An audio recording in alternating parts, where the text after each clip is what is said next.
Hello everyone, this is Jake Mickelsen, the Quality Improvement Education Manager in the Department of Radiology at Stanford University.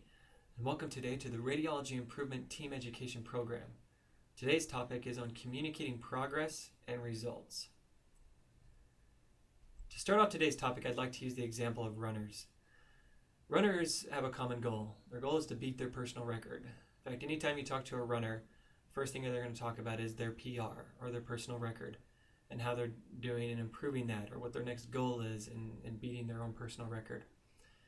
And while a runner runs, there are a lot of things they have to think about. This picture I'm showing here is actually of the 100-meter dash, which is a very quick race. It's only about a 10-second race, but as they're running, there are so many things to think about other than just running. They have lots of interventions that are occurring. For example, they have the start, how they start when the whistle blows, the stride, the lunge they give at the very end to get them across the finish line, the arms, how they're moving their arms to help them gain speed, the pace they're taking throughout the race, and the drag, or that wind resistance they're creating. They want to minimize that as much as possible. So as they're running, all these things are happening, and they need a way to learn from these things. And so to learn from these things, they usually have something called a time recorder, or someone who records their time and lets them know how they're doing. So the question I would ask is, what would happen if they didn't record their times? And what would happen if the time recorder did not share the times with the runner? Well, these are pretty obvious questions. They wouldn't progress. The runners would have no idea what they're doing. They would just continue running, and not really improving. So this is what I call running and wondering, where you're running, but you're really not improving. Runners want to move away from this and get to where they're actually running and learning. And they can do that as they work hand in hand with their time recorder and understand their progress, their current state, and how they're doing with the different things they're trying as they're running. Quality improvement is very similar to this. First, there is a large amount of running. We are trying new interventions. We are learning from our mistakes. We are watching what the process is doing as we do new things and try new interventions. There's a large amount of running, a large amount of effort that goes into quality improvement, and usually we have to be pretty quick about it. There are lots of different interventions happening. We need to be able to see what those interventions are doing and know the results of them as we go throughout our project. And there are time recorders and there are runners. There are two separate roles here, and it's important that they work together for a quality improvement project. And unfortunately, there's a lot of wondering when it comes to quality improvement. Many times teams are running, and they're wondering because they're not getting updates on their data. They don't know the progress of their project. They don't know what interventions are happening, and therefore there's a lot of wondering. We want to get away from that. So if we look along the track of a person running, there are certain things we need to watch out for and make sure we're not leaving our teams wondering, or that we're not wondering ourselves as we go throughout a quality improvement project. So what are the signs of running and wondering? Well, if you're asking questions like, how is our process currently performing? Are our interventions working? What intervention are we trying now? What am I supposed to be doing? When are we done? Have we actually improved? If you don't know the answers to these questions, then you're probably running and wondering. You're going throughout your project running as fast as you can, but that's simply what you're doing. In order to get to running and learning, there's a few questions you need to ask and answer as you work together in your teams. First, how often do we need project updates? You need to decide this as a team. Do we need them weekly? Do we need them daily? What are the checkpoints that you're going to have during your project so as you're running, you can see how you're doing? Who has the data? This needs to be decided on. So you need to decide, okay, this person is the person that has the data on our team, and we know where it is and we know how to get it. Now I want to stop here before I go to the other points, because a lot of teams, they ask this question, who has the data, and then meeting adjourned. So they meet as a team and say, okay guys, we need to get our data daily, and Jake has the data, great. Thanks guys for all your work, let's do it. Well, that's not getting to where we need to get to. There are three other questions we need to ask and make sure we're agreed upon before we move forward on our project. So the third question is, through what method can they share it? So don't stop at just saying who has the data. Talk about how are they going to share it. Are they going to do it through email? Maybe through daily huddles, maybe a text message, department walks. visibility boards, a daily phone call? Through what method can they share your project updates? And to whom do they share it? A lot of times teams are satisfied with sharing the data only to those that are observing the process or to your quality improvement team.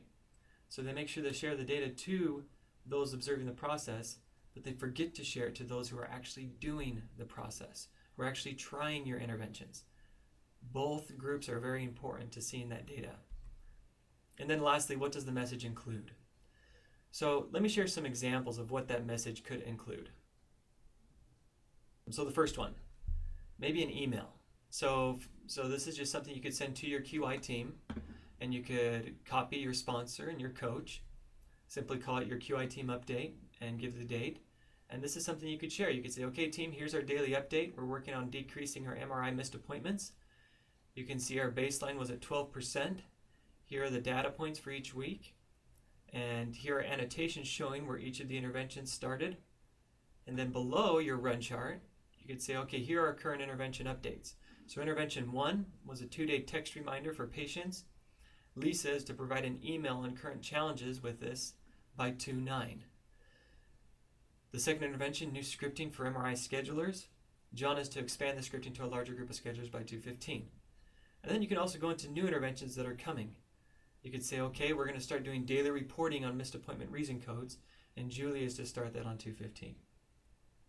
So here is just a quick update for your team to help them understand what's going on. Another way to do it is you could do it via text message. We can do group messages these days. So you could send a group message to your team saying, okay team, here's our daily update, here's our run chart, and here are some of the next things that are happening right now. So basically, 3 things the message should include is a screenshot or picture of your run chart, an update on the interventions, and owners and due dates. If you have those 3 things, you'll really get to the state of running and learning and get away from that running and wondering. So if we go back to the questions, when we talked about running and wondering, have we answered these questions? How is our process currently performing? Yes, the run chart answers that question for us. Are interventions working? The run chart helps with that too. What intervention are we trying now? Once again, the run chart really depicts that. What am I supposed to be doing? That was laid out in the email or the text or however method you do it. When are we done? You have the target on your run chart showing that.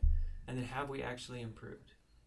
So this last point here I've underlined because I want to share a few more points on this one to help you understand when you have actually improved. And this will be a bit of a review because we talked about this in a prior tutorial. So when has improvement occurred? So if I'm looking at my MRI missed appointment rate, and you can see on average we were at 12%, and here are our data points weekly. We want to get down to 10%.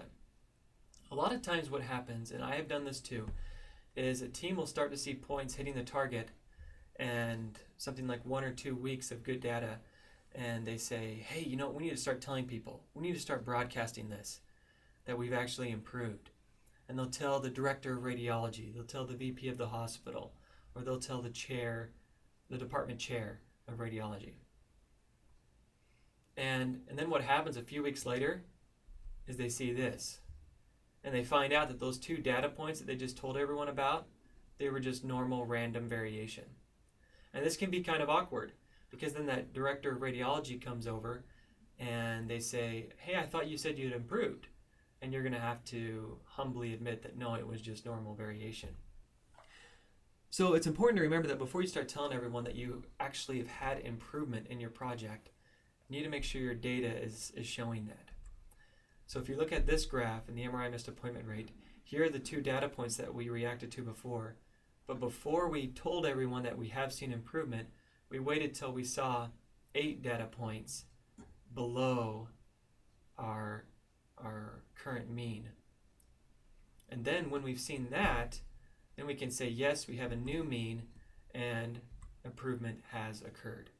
And this is the kind of graph you would use to broadcast to others and saying, yes, we've seen improvement, we're making progress. So be careful with this and don't broadcast too early. Make sure you actually have seen sustained improvement. So in summary today, running and learning, that's what we want to get to. And guys, it's hard. It's hard to run and learn at the same time.